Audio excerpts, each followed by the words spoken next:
தமிழ் திரைப்பட இயக்குனர் பாரதி ராஜா சென்னை நீலாங்கரையில் இருக்கிற அவருடைய வீட்டில் அதிகாலையிலே காலமானார். உடல்நலக்குறைவு காரணமாக வீட்டிலே சிகிச்சை பெற்று வந்தார். இப்படி இருக்க சூழலில் தான் அவருடைய 84 வயதில் உயிரும் பிரிந்தது. மேலும் அவருடைய உயிர் பிரியும் போது அவருடைய மனைவி மற்றும் மகள் யாருமே இல்லாம தான் இருந்திருக்காங்க. குடும்பத்தில் ஏற்பட்ட பிரச்சனை காரணமாக பிரிந்து தான் வாழ்ந்துட்டு வந்திருக்காங்க. இப்படி தனிமையில் இருந்த பாரதி ராஜா பல போராட்டங்களை சந்திச்சிருக்காரு. இவருடைய வாழ்க்கையில கடந்து வந்த பாதையில பல போராட்டங்களை சந்திச்சு வந்திருக்காரு. அதை குறித்து தான் இந்த வீடியோல பார்க்க போறோம். இயக்குனர் இமயம்னு சொல்லப்படுறவர் தான் பாரதி ராஜா. தமிழ் சினிமாவுடைய முகத்தை கிராமிய மண் வாசனையாவும் யதார்த்தமாகவும் மாற்றியவர் தான் பாரதி ராஜா. இவரு ஜூலை 17, 1941 தேனி மாவட்டம் அள்ளி நகரத்துல தான் பிறந்தாரு. இவருடைய உண்மையான பேர் என்னன்னா சின்னையா பெரியமாயத்தேவர். ஆரம்பத்துல பாரதி ராஜா பொது சுகாதாரத்துறையில சானிட்டரி இன்ஸ்பெக்டரா பணிபுரிந்திருக்காரு. அப்படி இருக்கும் போதுதான் அவருக்கு சினிமா மேல தீராத காதல் இருந்திருக்கு. அந்த ஆர்வத்தினாலேயே சென்னைக்கு வந்திருக்காரு. அவர் இயக்குனர் ஆகிறதுக்காக பல போராட்டங்களை சந்திச்சாரு. நாடகங்கள், வானொலி நிகழ்ச்சின்னு அதுலயும் பங்கேற்று போராடிட்டு தான் வந்தாரு. இப்படி இருக்கும்போது தான் 1967 புகழ்பெற்ற இயக்குனர் புட்டண்ணா கானகலிடம் உதவி இயக்குனரா பணிபுரிய தொடங்கினாரு. அதுக்கப்புறமா நிறைய பேர்கிட்ட உதவி இயக்குனரா பணிபுரிந்திருக்காரு. இப்படி இருக்க சூழல தான் ஸ்டுடியோவுக்குள்ள முடங்கி கிடந்த தமிழ் சினிமாவை கிராமங்கள் மற்றும் அதோடைய அழகை எடுத்து சொல்ற வகையில தான் அவருடைய படமும் அமைஞ்சது.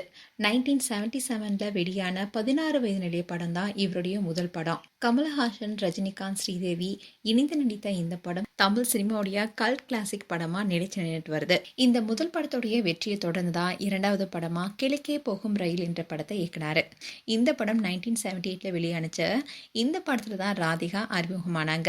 அதே மாதிரி நடிகர் சுதாகருக்கும் இந்த படம் முதல் படமா அமைஞ்சது. அது மட்டும் இல்லாம கமலஹாசன், ஸ்ரீதேவி நடிப்புல சிகப்பு ரோஜாக்கள் என்ற படத்தையும் இயக்கியிருந்தாரு. வில்லத்தனம் கலந்த ஹீரோவா அது வரைக்கும் பார்த்திராத தமிழ் சினிமாவுக்கு சிகப்பு ரோஜாக்கள் படம் ஒரு புதுமையான படமா இருந்தது. இதை தொடர்ந்துதான் 16 வயது நிலை படத்தை ஹிந்தியில இயக்கினாரு. 1979 புதிய வார்ப்புகள் என்ற படத்தையும் இயக்கியிருந்தாரு. இந்த படத்துல தான் இயக்குனர் பாக்யராஜ் ஹீரோவா இன்ட்ரோடியூஸ் ஆனாரு. கிராமத்து காதல மண்மணம் வீசும் வகையில சொல்லிய இந்த படம் தமிழ் சினிமாவுக்கு புதுசா ஒரு பாடத்தை கற்றுக் கொடுத்த படமா அமைஞ்சது. திருமணமான ஒரு பெண்ணை அவருடைய கணவனே பெண்ணுடைய காதலுடன் சேர்த்து வைக்கிற புதுமையான திரைப்படமா இருந்தது. பாரதி ராஜா அவருடைய இளமை காலத்துல தனக்கு இருந்த பள்ளி பருவ காதல் ஈர்ப்புகளை பத்தி வெளிப்படையா பேசியிருக்காரு. இந்த நிஜ வாழ்க்கையுடைய அனுபவங்களும் அவருடைய காதலின் தாக்கம் தான் 16 வயதினிலே அலைகள் ஓய்வதில்லை போன்ற புகழ்பெற்ற காதல் காவியங்களை இயக்க அவருக்கு உத்வேகமா இருந்ததுன்னு அவரே சொல்லியிருக்காரு. அப்படி இருந்தாலும் பெற்றோர் பார்த்த உறவுக்கார பெண்ணான சந்திரலீலாவை 1974 திருமணம் செஞ்சுக்கிட்டாரு. இந்த அழகான தம்பதிக்கு மனோஜ் என்ற மகனும் ஜனனி என்ற மகனும் பிறந்தாங்க. இது தொடர்ந்துதான் பல வெற்றி படங்களை இயக்கியிருக்காரு. நிறமாறாத பூக்கள், நிழல்கள், அலைகள் ஓய்வதில்லை, மண் வாசனை, புதுமை பெண்ணு பல படங்களை சொல்லலாம். அதுலயும் இவர் பல நடிகர் நடிகைகளை அறிமுகப்படுத்தியிருக்காரு. நடிகர் சுதாகர், கார்த்தி, பாண்டியன், நடிகைகள் ராதா, ராதிகா, விஜயசாந்தி, ரேவதின்னு போன்ற பல நடிகர்களை அறிமுகப்படுத்தியதே இவர் தான். அதே மாதிரி அண்ணன் தங்கை பாசத்தை சொல்ற கிழக்கு சீமையிலே படத்தையும் இவரு தான் இயக்கியிருந்தாரு. இப்படி பல படங்களை சொல்லிட்டே போலாம்.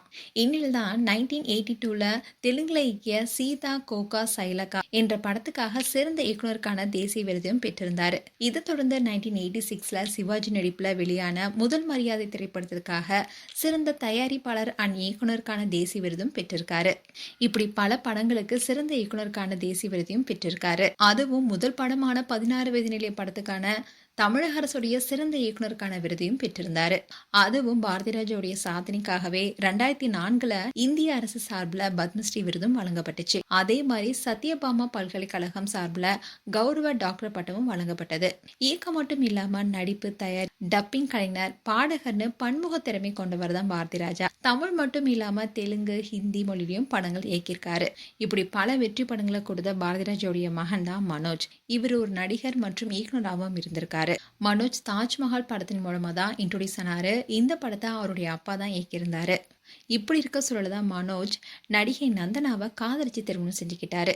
இந்த தம்பதிக்கு அர்ச்சிதா, மதிவதனின்னு 2 மகள்கள் இருக்காங்க. ஆனா மனோஜ் பாரதி ராஜா மார்ச் 25, 2025 அன்னைக்கு தன்னுடைய 48 வயதுல திடீர் மாரடைப்பால சென்னையில காலமானாரு. இந்த மறைவை ஏற்படுத்திய பெரும் துயரமே அவருடைய தந்தை பாரதி ராஜாவுடைய உடல்நலம் மேலும் நலிவடைய முக்கிய காரணமா இருந்தது. இப்படி இருந்த சூழல்தான் உடல்நலக்குறைவால ரீசெண்டா கூட மருத்துவமனையில அனுமதிக்கப்பட்டு தீவிர சிகிச்சை பிரிவில் தான் இருந்தாரு. அதுக்கப்புறமா வீட்டுக்கும் அழைச்சிட்டு வந்தாங்க. இதை தொடர்ந்து தான் வீட்டிலே சிகிச்சை பெற்று வந்த பாரதி ராஜா உடல்நலக்குறைவால நீலாங்கரை வீட்டில் காலமானாரு. இப்படி திரைப்பயணத்துல பல வெற்றி படங்களை கொடுத்தவர் தான் பாரதி ராஜா. ஆனா அவருடைய மகனுடைய பிரிவு தான் அவரால் தாங்கிக் கொள்ளவே முடியல. உடல்நலக்குறைவு காரணமா வீட்டிலேயே சிகிச்சை பெற்று வந்தாரு. இதை தொடர்ந்து நீலாங்கரை வீட்டில தான் தனிமையில இருந்திருக்காரு. அவருடைய மகளுடைய வீட்டுக்கு உடல்நிலை நல்லா இருக்கும் போது சந்திச்சுட்டு வந்தாரு. அதே சமயம் பாரதி ராஜாவுடைய மனைவி வெளியூர்ல தான் வசிச்சுட்டு வந்தாங்க. சில பிரச்சனை காரணமா தான் பிரிந்து வாழ்ந்ததாகவும் கூறப்படுது. இப்படி இருக்க சூழல தான் அவருடைய 84 வயதுல உயிரும் பிரிந்தது. அவர் இறந்ததுக்கு அப்புறமா திரைப்பிரபலங்கள் பலருமே அஞ்சலி செலுத்தினாங்க. இதை தொடர்ந்து தான் பாரதி ராஜாவுடைய மனைவியும் வந்தாங்க. அந்த சமயத்துல கங்கை மரன் அவங்கள பார்த்து, எல்லாரும் கடைசி நேரத்துல அவர் விட்டுட்டு போயிட்டீங்க, அவரை அனாதையாக்கிட்டீங்கன்னு ரொம்பவே கோவப்பட்டு கத்தினாரு. இதை தொடர்ந்து கூட ராதிகா வந்து அவரை சமாதானப்படுத்தினாங்க. இப்படிதான் அவருடைய வாழ்க்கையும் இருந்திருக்கு. மேலும் பாரதி ராஜா குறித்து உங்களுடைய கருத்துக்களை கமெண்ட் செக்ஷன் சொல்லுங்க. இது போன்ற வீடியோஸை பார்க்க நியூஸ் தமிழ் கிட்ஸ் சப்ஸ்கிரைப் பண்ணுங்க. மறக்காம நோட்டிஃபிகேஷன் பட்டனை கிளிக் பண்ணுங்க.